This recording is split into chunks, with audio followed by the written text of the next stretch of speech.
مادر جان غنیمت بوده است. خواب در زانوی مادر جان غنیمت بوده است. تکیه در پهلوی مادر جان غنیمت بوده است. خواب در زانوی مادر جان غنیمت بوده است. بارها بنشستم در کرسی های مخملی، بارها بنشستم در کرسی های مخملی. جایی بی غربت ترین، جایی بی مینت ترین پهلوی مادر بوده است.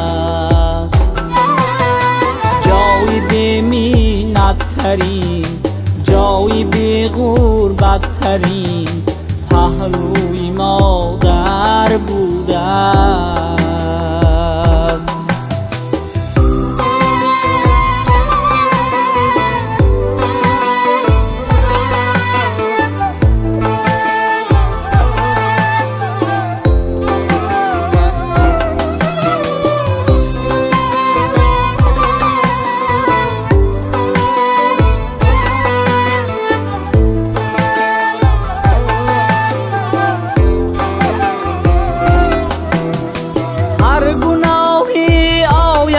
فرزند مادر بخشدش،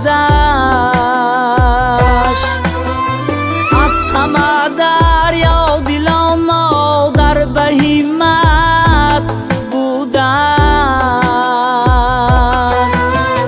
در سرشتی مادران رحمی جهان جا یافته است.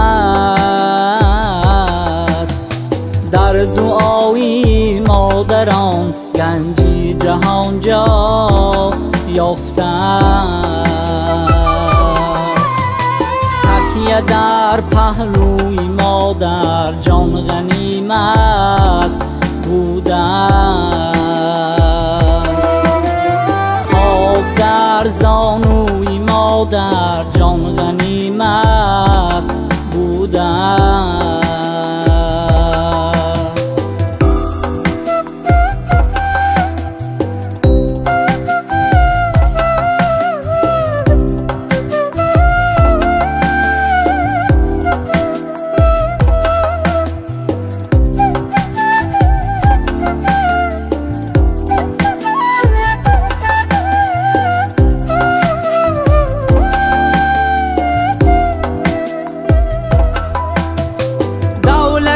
دیداری و باری میسر می شود. دولتی دیداری و بسیار قیمت بوده است. تا هست مادر سعادت میرسد بر آدمی، هست مادر پسر شخصی به همت بوده است. تا هست مادر سعادت میرسد بر آدمی،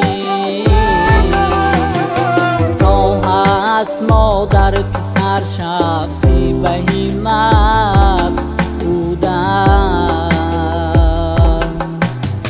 تکیه در پهلوی مادر جان غنیمت